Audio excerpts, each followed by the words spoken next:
Hello folks, Hawaii Guy here again. Welcome to my home on this cool, it's only 13 degrees out here. Yeah, okay, cool winter evening. The name of this video, this is gonna be a little longer video than I normally do, okay? I like to keep all my videos under 15 minutes. I'm gonna do my best. That means I'm gonna talk fast. So you might have to do a little bit of pausing here and there to maybe catch some of this. But anyway, the name of this video is called The Hawaii Guy and the Power of Darkness. This has been used and abused, this term, so much and attributed to a devil-type character.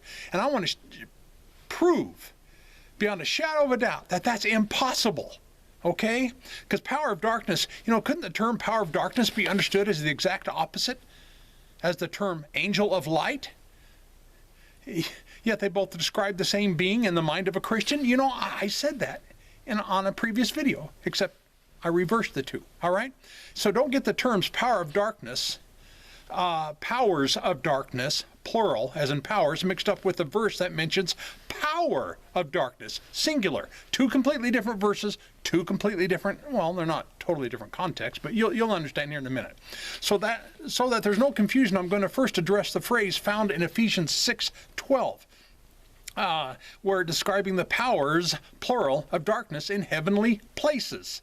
All right? And it says, quote, "For our struggle is not against flesh and blood, but against the rulers, against the powers, against the world forces of this darkness, against the spiritual forces of wickedness in the heavenly places." All right? Did you know that this verse in Ephesians isn't talking about spiritual warfare, as I was taught it was for 30 years? No, not at all. I completely understand why folks would think so, since it first refers to something that is not flesh and blood. I relate. Then it speaks of spiritual forces and ends with heavenly places. So you put all that together, and naturally the carnal mind and the imagination and doctrines of men are going to come to a conclusion. A bogus one, but still come to a conclusion. So let's also not forget to mention the words darkness and wickedness that's also used in this. So being objective, which I am, I believe I am, you've got to admit that it takes a vivid imagination and conjecture to jump to a conclusion and assume Paul is talking about demons. That's what I was taught, even though the word demon isn't anywhere in there. You see? Yes, it's not hard to assume that a demon wouldn't have flesh and blood. Says who? But anyway, it's safe to assume that, right? But since when are they, or it, called rulers? Considering Paul's very next words were, "but against rulers." Follow me on this. Those who don't ignore but acknowledge the word rulers usually make a second assumption that demons have a governing hierarchy. Did anybody read Dante's Inferno lately? But I believe this kind of reasoning is pure speculation and paganism. Pure paganism, promoted by doctrines of men. It's all an assumption built upon a different assumption, resulting in a conclusion that's being jumped to. That's what's being done with this verse. Consider this. There's an incredible number of things, that are not flesh and blood that we wrestle against, don't we? For an example, I've called my car demonic. I'm sure some of you have too when it acts up. A tongue-in-cheek kind of a thing. Are we, how do I say this? I've called my car demonic on more than one occasion, but putting all this kidding aside, you have to investigate what was going on at the time. When Paul wrote these words in Ephesians, that's called context when you do that, okay? For the ignorant person who reads, and ignorant just means lack of knowledge, that's all it means, okay? I'm not putting anyone down. For the ignorant person who reads this verse at face value in English, who then makes assumptions and jumps to a conclusion that is referring to demons or fallen angels, I understand. I do. I used to do the same thing until I got my hands on a Greek New Testament. A Greek New Testament, okay? And I researched what was going on politically at the time Paul wrote these words in Ephesians. The key to understanding this passage is to separate the word rulers and the words powers and world forces of this darkness from what is meant by spiritual forces of wickedness in the heavenly places. And I'm going to help you do that. here today, okay? My Jonathan Mitchell's Amplified Greek New Testament, this one here, okay? Jonathan Mitchell's, sorry, I didn't mean to, did I say Michael's? Anyway, defines the terms rulers, powers, and world forces of this darkness as, quote, as original rulings or rulers and controllers, governments, those things or people. In first position, the beginning things of people, the original ones, the princes. I mean, those are rulers, right? The princes. Because prince is a key word. And I'm going to mention it again here. The word darkness is the opposite of the word light. No duh, right? Anyway, in both English and in the Greek. So in most contexts within Scripture, light means awareness and understanding. All right? The context of Ephesians passage, darkness means that both the religious and worldly governing systems are unaware. They're completely unaware of the truth of God. And that's what believers are usually battling against. Do you agree? How many times are we, oh, they're coming against Christmas, they're coming against, and we're talking about our government and the ruling class, the princes in our government, the princes in Congress, the princes in the Senate. Stay with me anyway. So, I completely relate. When publishing YouTube videos, these YouTube videos, and writing books, I'm usually battling against a Christian church system that is unaware and ignorant of how the ancient Latin Church of Rome manipulated, perverted, the Greek letters and manuscripts in order to fit their pagan belief in a pagan afterlife, along with the demonic forces that supposedly run it. That's what I battle against, okay? So due to how these pagan beliefs have been pushed upon our Christian family, it's assumed by Christendom that this Ephesians passage is referring to a demonic system rather than a worldly, man-made ruling system of government. That's what's being pushed on us. And that's why Paul said, I wrestle not against flesh and blood. To prove that this passage is talking about government, some Bible versions say that we wrestle with powers and principalities. The word principalities, folks, is translated as magistrate in Luke 12:11. Look it up.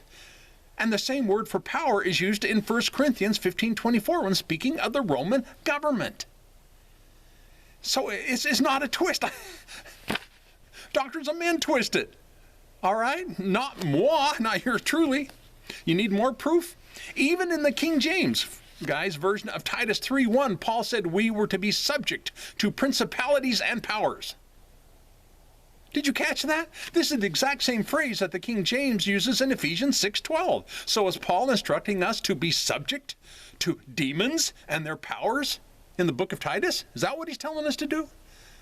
Sarcasm implied? Okay? Or is he speaking of earthly governments? You catching my drift here? Jesus called the system that Paul was writing about in the book of Ephesians a wicked generation. I'm adding a whole bunch of stuff. I'm trying to make this fast. I'm adding a whole bunch of stuff that I read in the book of Ephesians. Okay? That's all I'm trying to do, trying to give a shortcut here. Anyway, he called these wicked generation as meaning the time they were living and those who were ruling at that time that they were living in. Does that make sense? This is why it said that the battle is against wickedness in heavenly places. Because who controlled the heavenly places? I.e., the temple. Okay? The wicked religious leaders in that generation who insisted on crucifying Christ. And the same ones who were persecuting the believers at the time Paul wrote these words. Okay? In a nutshell, they wrestle not against people, flesh and blood, but institutional systems of evil, religion, and politics. Boy, oh boy, this has a familiar ring to it. It sure does. But what about spiritual wickedness in heavenly places, one might be thinking? Well, the heavenly places under the law was a synonym for the temple system and its rulers, as in the priesthood. You're going to have to research this stuff, folks. The temple and the ark were called the heavens. In 2 Samuel 15:25 and in 1 Kings 8:30 and 2 Chronicles 30:27. Thus, in the minds of the ancient Jews, whenever they thought of heavenly places, they didn't think of the sky or a spiritual dimension, but rather they thought of the temple, which was the home of the Ark of the Covenant. It's as simple as that. Well, I think it's simple. Next, we have to define spiritual forces of wickedness in the heavenly places. In the Greek, oftentimes the word spirit is contextually and translated as attributed to attitude. Spirit simply means attitude in Koine Greek. The rulers and the priests of the Jewish temple had a judgmental and superior attitude because they were responsible for everything that went on in the temple. You know, power corrupts absolutely. You know how that goes, right? Simply put, their attitude was deemed as wicked by both Jesus and the Apostle Paul. Their holier than thou attitude. Boy, do I relate with that one, huh? You know, for those of us, I'm going to bring this home. All right, I'm going to bring this home by using a modern church experience that I personally experienced. For those of us who believe that God in Christ was victorious in reconciling all of creation, that a God of love would never create such a place as hell. You know, oxymoronically proving to creation that he was not victorious. Think about that one for a second. Anyway, for those who believe that death doesn't stop God from reconciling anyone and that love will win, you know, we are constantly wrestling with a wicked religious church system that thinks they're in heavenly places. And they further on teach their followers to have an attitude, a spirit of superiority over unbelievers. I'm not wrong, folks, okay? This is the same kind of wickedness that both Jesus and Paul dealt with the Jewish religious system. And guess what? The Jews thought they were something special too, just like Christians do. I'm a little bit more here, okay? I told you this was going to be a long video. Are we starting to get what Ephesians 6:12 was talking about? Let's see what it actually says in the Koine Greek, where they use key words and phrases that I really want you to remember, if you can, okay? This is from the Jonathan Mitchells. I'm going to read Ephesians 6:12 to you. Right out of this, okay? It says, because for us, the wrestling is not against blood and flesh, physical bodies, okay, but rather toward face to face with the beginning controls and rules. You catching that? Original rulings or rulers and controllers, governments, those things or people, that's the key word, in first position, the beginning things or people, the original ones, the princes. See what I meant by government? And face to face with the rights and privileges, the authorities or aspects from out of existence with a view to the strengths of the system. And system is capitalized in this. Strengths or the order, universal powers, the world's strong ones of this darkness, meaning ignorance is what it says, equals ignorance, facing toward with a view to the spiritual aspects, breath effects, attitudes, that's instead of spirits, or conditions and qualities of a spirit. Then it says that in parentheses, of the worthlessness. Okay? Let me see. It continues by saying the badness, what a weird word, of conditions, the unsoundness and miserableness, the wickedness, the depravity, the evil and malice, the disadvantagedness, the unprofitableness, the thing that brings toilsome labor and gush of misery among those situated upon elevated positions. Man, that sounds like government. Boy, does that sound like government. Or situated within the heavenly positions or places among the imposed heavenly realms, positioned in union with the celestials and heavenly ones. That's talking about the temple, folks, okay? Resident within the midst of added atmospheres. Note, this verse could be speaking about the ruling authorities of the religious world of ignorance and its now worthless sacrifices, or about the political system of darkened strength which was currently in power, bringing bad situations. Okay, anyway, I'm going to continue on that. I'm not going to continue reading that, all right? You can read it for yourself. Get a hold of a Greek Bible. Remember that word princes, though? I really want to stress on that. I have a feeling that the reason the ancient Latin church inserted the word prince in Ephesians 2:2, where it says, prince of the power of the air, okay, was because they were trying to assign power to an individual entity, rather than it representing those of religious or governmental authorities. All right? I'll explain as soon as I'm finished with the confusion caused by Ephesians 6:12 and the term power of darkness. All right? I'm just going to hit on that a little bit. At the time in history, the folks in Jerusalem, okay, they were being persecuted by both the Jews, the religious system, the Jewish religious system, as well as the Roman government. That's ancient history. All right, and it all came to head in AD 70 when the Roman soldiers came and destroyed Jerusalem. You know, I have no idea why Paul felt the need to write the church in Ephesus, who they were in Greece, now Turkey. You know, if you look in old maps, and nowhere near Jerusalem. But I have a suspicion it was for prayer, just like we would do. Okay, for prayer, maybe financial support, and maybe they had loved ones in Jerusalem. I don't know. Regardless of Paul's motive, the enemy or adversary at the time was primarily the Jewish religious system. That's the context. That's what he was talking about. You know, so thus far, I'm hoping that we've reached a consensus, folks, on this video that Ephesians 6:12 is describing a governmental force, both religious and secular. Okay, and I'm coming quick to a close. I now want to briefly define the term power of darkness, because far too many Christians mandate it as another way of describing a devil. They just do. And so where else is power of darkness found in Scripture? That's important, right? I'm glad you asked. You know, Luke 22:53, quote, while I was with you daily in the temple, you did not lay hands on me. This is Jesus speaking. But this hour and the power of darkness are yours. That is so important, that key phrase, are yours, close quote. Notice that phrase, power of darkness are yours? Is Jesus saying the devil is yours? If you're going to say that the power of darkness is translated as a devil or means a devil, then Jesus is saying the power of darkness, that the devil is yours. He wasn't saying that, okay? Hardly. This is exactly what I've been trying to explain in all of my videos. We have the power in us.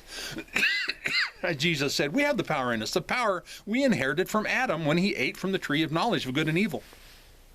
Since then, we have always had the power to create light and awareness.